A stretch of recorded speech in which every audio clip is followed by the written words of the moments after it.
Alors, le spectacle s'appelle La grenouille de lune. La lune, c'est l'imaginaire, c'est le rêve. Voilà. Et la grenouille, eh bien, effectivement, il n'y a pas de déguisement, hein. Octavio est métamorphosé en grenouille, en partie. Hein. C'est un maléfice qui lui tombe dessus, il va falloir qu'il fasse avec.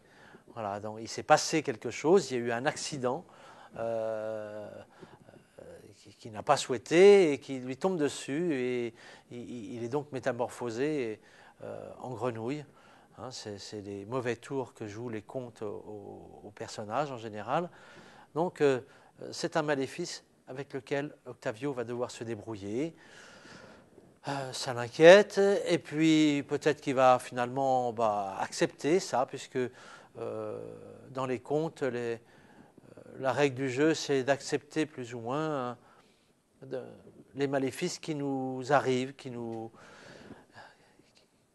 entraînent sur des terrains inconnus, et il va essayer d'adopter ou d'apprivoiser cette métamorphose.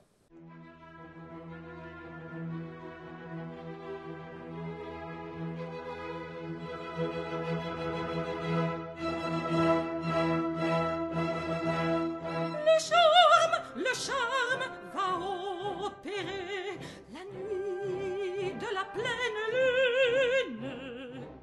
Octavio va sautiller, sautiller la nuit de la pleine lune. Octavio va sautiller la nuit de la pleine lune. Octavio va sautiller, sautiller, sautiller la nuit de la pleine lune. Au lieu de manger la grenouille, au lieu de manger la grenouille, Octavio l'a embrassé. Octavio va hériter, hériter des corps de la grenouille. Au lieu de manger la grenouille, au lieu de manger la grenouille, Octavio va hériter, hériter, hériter des corps de la grenouille.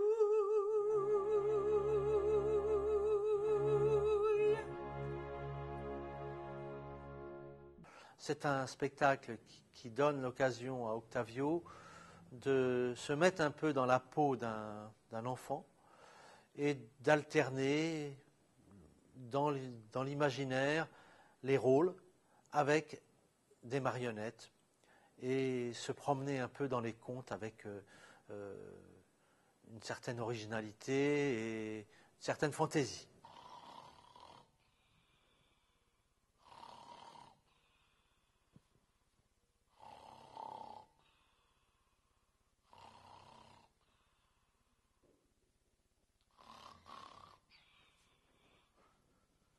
Te voilà là. Quoi? Qu'est-ce qu'il y a? C'est toi qui as mangé la grand-mère? Moi? Non, pas du tout. Moi, je me promenais dans les bois. Promenons-nous dans les bois quand les grands-mères n'y sont pas. Si les grands-mères y étaient, je les mangerais. Tu vois que t'as mangé la grand-mère? Non, non, non, j'ai pas dit ça, non, non. Promenons-nous dans les bois, j'écoutais les petits oiseaux. Tu te moques de moi, t'as vu ton ventre? Oui, je fais de l'aérophagie. Promenons-nous, tu te moques de moi par hasard? Non, pas du tout. J'ai pas mangé de grand-mère. C'est lui qui a mangé la grand-mère, hein? C'est lui, hein? Oh, tu vas voir. Tiens, aïe, oh, ça fait mal, hein, ça. Oh, t'en veux une autre. Et puis, tiens, aïe, ouille, oh, je me suis fait mal. Alors, le thème du nouveau spectacle, d'une part, c'est ce que j'ai envie de faire, c'est-à-dire jouer dans ma chambre, raconter des histoires. Et puis, là-dessus, eh ben, comme c'est dimanche, il y a toute la famille qui rapplique pour le repas de famille dominical. Voilà. Et ben, ça me gêne. Ça m'agace un peu. Promenons-nous dans les bois, pendant que le loup n'y est pas. Si le loup y était, il nous mangerait, mais comme il n'y est pas, il me mangera pas. Loup y es-tu, entends-tu, que fais-tu? Promenons-nous dans les bois, pendant que le loup n'y est pas.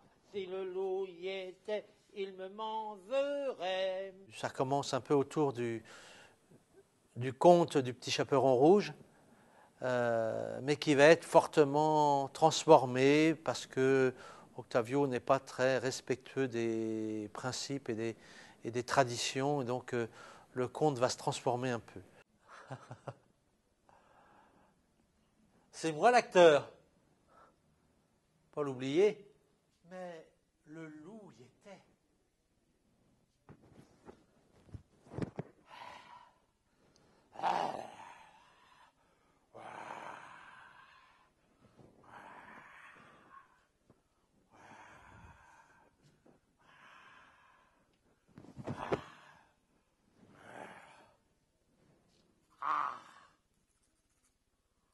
J'ai faim.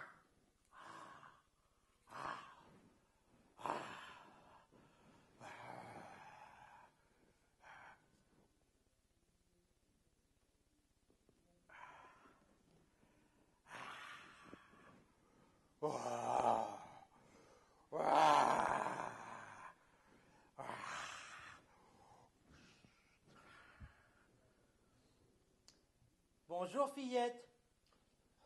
Bonjour. Que fais-tu là?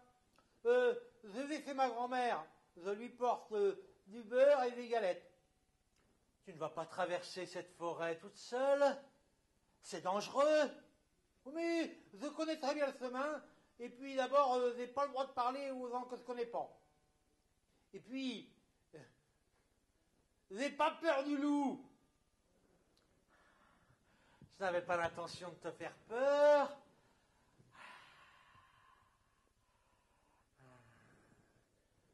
Et elle habite où ta grand-mère? Ma grand-mère, elle habite par là-bas. Il faut prendre à droite, après à gauche, monter une colline, redescendre, traverser un ravin terrible, combattre un dragon, remonter la colline, et puis après, il faut combattre une grenouille géante, la couper en 4.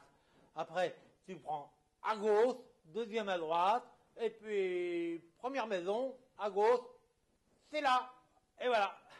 L'une des idées qui intéressait Octavio, c'est autour des contes, avec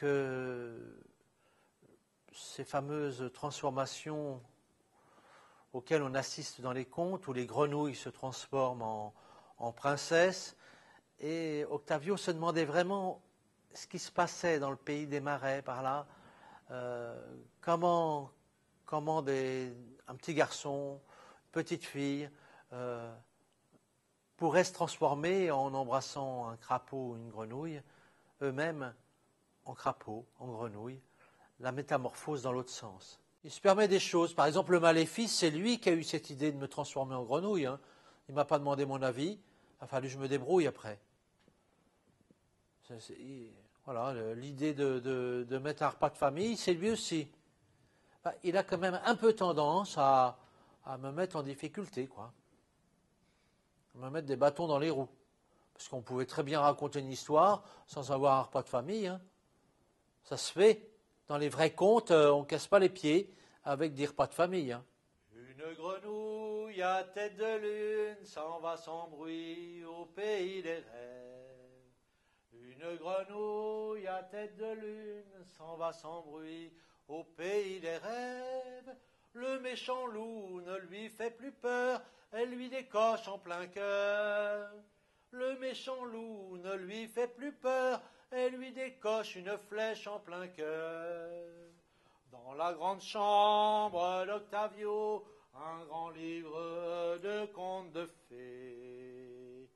Dans la grande chambre d'Octavio, un grand livre de contes de fées. Une grand-mère qui attend ses gâteaux, un chasseur vient la sauver. Une grand-mère qui attend ses gâteaux, un chasseur courageux vient la sauver. Une grenouille à tête de lune s'en va sans bruit au pays des rêves. Une grenouille à tête de lune s'en va sans bruit au pays des rêves.